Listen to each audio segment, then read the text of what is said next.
আসসালামু আলাইকুম, সবাইকে স্বাগতম নাইমেট টেকনিকে। আজকে আমাদের আলোচনার বিষয় হলো অনার্স তৃতীয় বর্ষের লিনিয়ার প্রোগ্রামিং।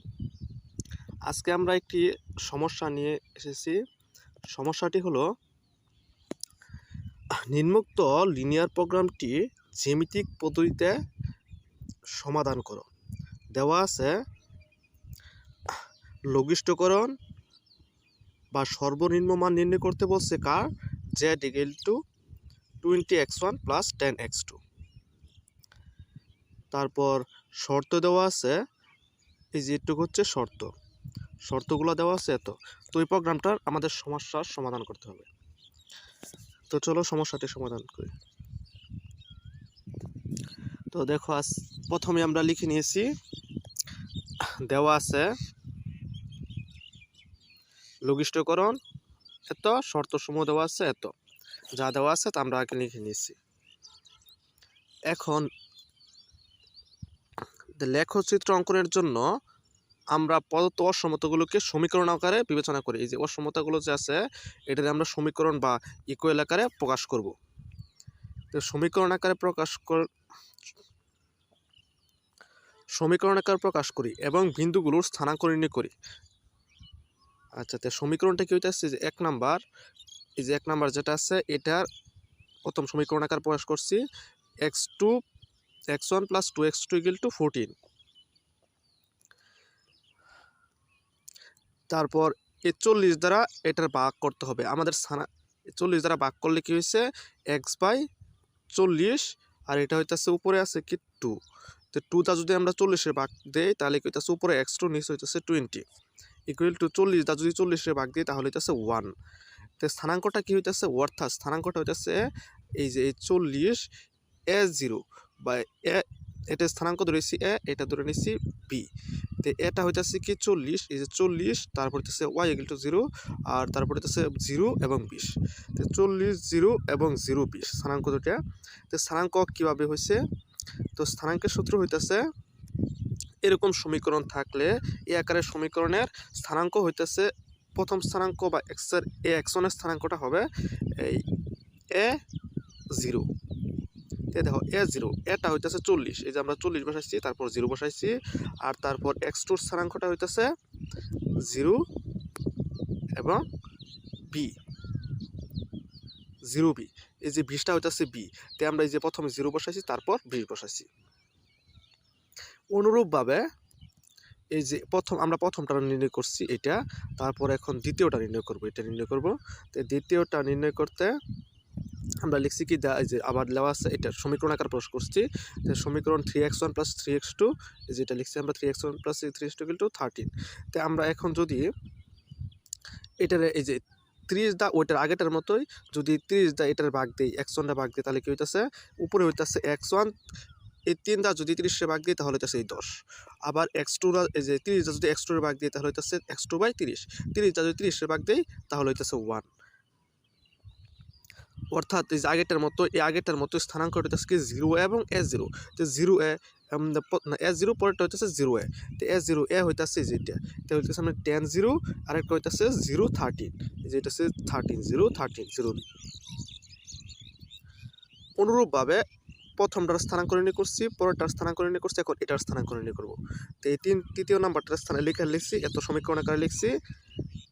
এখন সমীকরণ আকারে প্রকাশের পর এই যে এটা আগেটার মতোই, যে 60টা যদি আমরা নিচের ভাগ দেই তাহলে কইতাছে 4×15 60, লিখছি, এই যে লিখছি 15। আবার এই 60টা যদি নিচে 60 লিখি তাহলে x2 হইতেছে 3×20 60 হইতেছে। তো এই যে 20 লিখছি, তো এই 60টা যদি 60-এর ভাগ দিই তাহলে হইতেছে 1, আগেটার মতোই। অর্থাৎ এই যে 0a এবং a0, তো 0a তে প্রথমটা 0 15 15 0, পরেরটা হইতেছে 0 20। তো প্রথমটা ধরে নিছি a, এটা ধরেছি b, এটা c, এটা ধরে নিছি d, এটা ধরছি e, এটা ধরছি f। এটি হইতেছে স্থানাঙ্কগুলা।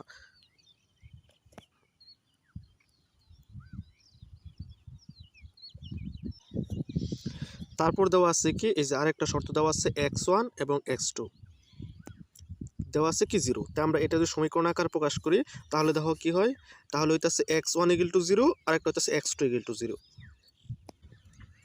এই যে আমরা লিখে নিচ্ছি x1 ইকুয়াল টু 0 আর একটা হচ্ছে x2 ইকুয়াল টু 0। তো সুতরাং স্থানাঙ্ক এটার স্থানাঙ্ক হচ্ছে u ইকুয়াল টু 0 0।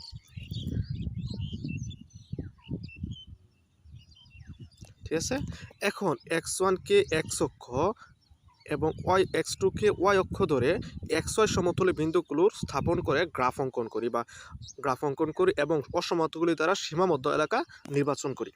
তো এখন আমরা গ্রাফে চলে যাব।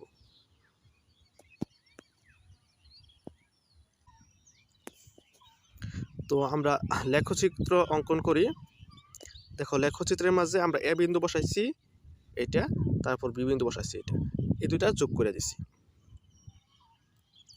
এটা ধরছে x অক্ষ, এটা ধরছে y অক্ষ।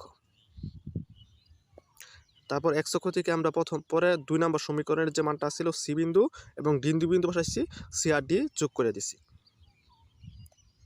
তারপর আমরা ই বিন্দু বসাইছি এবং f বিন্দু বসাইছি, তারপর f যোগ করে দিছি। এখন দেখো এ বিন্দুর জন্য আমরা চিহ্ন ছিল অসমতার চিহ্ন ছিল এবার বাইরের দিকে, তাই আমরা চিহ্নটা দিচ্ছি ভেতরের দিকে। যেহেতু বাইরে আছে, এই যে এটা তীর চিহ্ন দিচ্ছি ভেতরের দিকে। পরেরটার 2 নম্বর সমীকরণের চিহ্ন ছিল ভেতরের দিকে এরকম, তাই আমরা দিচ্ছি চিহ্ন বাইরের দিকে। সেম পরেরটার মাঝেও এই যে ভেতরের দিকে আসছিল, আমরা দিচ্ছি বাইরের দিকে। এই ভেতরে বাহিরের দিকে তীর চিহ্নগুলার অসমতাটা দেয়, এটা ভিতরের দিকে, এই যে এটা হইতেছে ভিতরের দিকে, এটা হচ্ছে বাইরের দিকে, এটা ভিতরের দিকে, আবার এটা হচ্ছে ভিতরের দিকে। তো সবগুলো অসমতা বিবেচনা করলে আমরা গার অংশটা পাইতেছি, এই যে এটা ক্ষেত্র এই অংশটা পাইতেছি আমরা। এখন এই অংশের মাঝে আমরা কোন কোন বিন্দুগুলো পাইতেছি? এ বিন্দু পাইতেছি, ই বিন্দু পাইতেছি, তারপর আরেকটা বিন্দু ধরে নিচ্ছি জি, আরেকটা বিন্দু ধরে নিচ্ছি এস। এখন জি এবং এস এর স্থানাঙ্ক নির্ণয় করি আমরা। তো আমরা এখন জি এবং এস এর স্থানাঙ্ক নির্ণয় করবো। তো যে লেখচিত্র হতে পাই আমরা সমাধানটা হইতেছে, গার অংশটা হইতেছে এ জি এস এবং হইতেছে ই, এটা হচ্ছে গার অংশ। এখন গার অংশের স্থানাঙ্কগুলো নির্ণয় করতে হবে। এর স্থানাঙ্ক আজ দেওয়া আছে, এর স্থানাঙ্ক দেওয়া আছে, আমরা জি এবং এস এর স্থানাঙ্ক নির্ণয় করবো। তো জি এবং এস এর স্থানাঙ্ক নির্ণয় করার জন্য যে 1 এবং 2 এর ছেদ বিন্দু নির্ণয় করতে হবে। তো 1 নং সমীকরণটা হচ্ছে এটা, 2 নং সমীকরণটা হচ্ছে এটা। এই দুইটার ছেদ বিন্দু নির্ণয় করবো। তো ছেদ বিন্দু নির্ণয় করতে গেলে আমরা এই দুইটা সমাধান করে পাইতেছি। এটা এই যে x1 থেকে এটা বিয়োগ করলে আমরা যদি 3 নাম্বার সমীকরণ থেকে মানে r3 prime equal to r3 বিয়োগ যদি করি আমরা 3r1, তাহলে আমরা সমাধানটা পাইব এরকম, এই যে x2 মান পাইব এবং x1 এর মান পাইব। x2 হইতেছে 18 এবং x1 হইতেছে 4। তো জি বিন্দুটা হইতেছে এটা, এই বিন্দুটা আমরা গ্রাফে বসাই দেবো যে গ্রাফ থেকে প্রাপ্ত মানের সমান। আবার এস বিন্দুটা সেম এরকম ভাবে 2 এবং 3 বিন্দুর ছেদ বিন্দু, তারপর আমরা x2 পাইতেছি এত, x1 পাইতেছি এত, যা গ্রাফ থেকে প্রাপ্ত মানের সমান। তাই গ্রাফ থেকে প্রাপ্ত মানের সমানটা বোঝাইতেছে, দেখাইতেছি।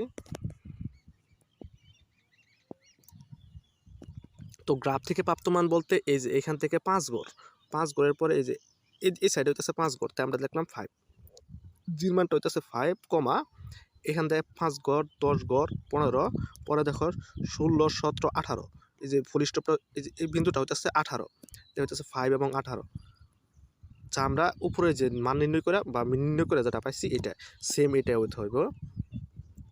তারপর জি বিন্দুটা হইবে এরকম, এই যে জি বিন্দুটা হইতেছে প্রথম আমরা কয় গড় হইতেছি 6 গড়, এখানে 6 গড় হইতেছে, উপর দিকে যাইতেছে 5 গড়, 10 গড়, 12 গড়, ঠিক আছে।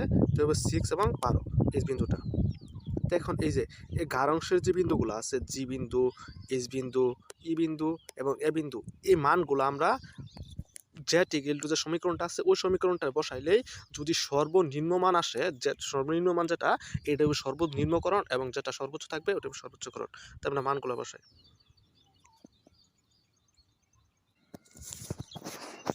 এখন দেখো আমরা এই সমীকরণটার মাঝে মানগুলো বসাই। এই যে প্রাপ্ত বিন্দুগুলো জেড ইকুয়াল টু যে প্রথম সমীকরণটা ছিল এত বসিয়ে পাই। তো এত বসিয়ে কি পাইতেছি আমরা, এই যে জেড ইকুয়াল টু সমীকরণটা লিখলাম। তো জি বিন্দু বসাইছি, প্রথম এ বিন্দু বসাইছি 40 0, তারপর আমরা কি বসাইছি, এই জি বিন্দু বসাইছি, তারপর এইচ বিন্দু 6 12, ই বিন্দু আমরা পাইছি 15 0। তো আমরা এই যে এ 40 0, তো এই মানটা এটা হইতেছে এক্স, 40টা হইতেছে এক্স এবং 0টা হইতেছে ওয়াই। 40টা হইতেছে এক্স এবং 0টা হইতেছে ওয়াই। তো আমরা এই যে 40 যদি এক্স এর মান যদি আমরা x1 এর না, এটা হচ্ছে x1 এর মান, এটা হচ্ছে 0 হইতেছে x2 এর মান। তো 0 দা যদি এটার গুণ দিই তাহলে তো 0, আর এটা 40 দা যদি আমরা এই যে x1 এর মান যদি 40 বসাই এখানে, তাহলে হইতেছে 4 দুগুণে 8 বা 800, এই যে এখানে লিখছে 800। তারপর সেম এই যে এখানে x1 এবং x2, তো x1 এর মান হচ্ছে 4, x2 এর মান হচ্ছে 18, এই মানটা বসাইলে z এর মান আমরা পাইলাম সমাধান করে 260। তারপর আবার x1 এর মান 6 এবং x2 এর মান হচ্ছে 12, এই সমীকরণটার মাঝে যদি আমরা বসাই তাহলে আমরা পাইলাম 240। আবার এই এর মানটা যদি বসাই যে এটা হচ্ছে x1 এর মান, এটা হচ্ছে x2 এর মান, তো এখানে x1 এর মান এবং x2 এর মান বসাইলে আমরা z এর মান পাবো 300। এখন দেখো এই সমীকরণটাতে আমরা প্রথমটা পাইছি কি 800, পরেরটা 260, পরেরটা পাইছি 240, পরেরটা 300। এখন প্রশ্নে বলছি কি সর্বনিম্ন বা লঘিষ্ঠকরণ করতে বলছি, যে লঘিষ্ঠকরণটা বলা আছে, এই যে এখানে আগে লেখা ছিল লঘিষ্ঠকরণ, তাই আমাদের লঘিষ্ঠকরণ বা সর্বনিম্ন মান নির্ণয় করতে হবে। তো দেখো এই যে এইখান থেকে সর্বনিম্ন মান কোনটা, সর্বনিম্ন মান এটা 800, এটা 260, এটা 240, তো 240 সর্বনিম্ন মান। তো এটা হইতেছে এই যে এত বিন্দুতে, কোন বিন্দুতে আছে, এই যে এইচ বিন্দুতে আছে, এইচ বিন্দুতে সর্বনিম্ন মান আছে। তো এই যে এইচ বিন্দুতে লঘিষ্ঠ মান বিদ্যমান, নির্ণয় লঘিষ্ঠ মান 240। এই যে এই 240টাই সমাধান করতে বলছে, এটাই আমাদের নির্ণয় সমাধান।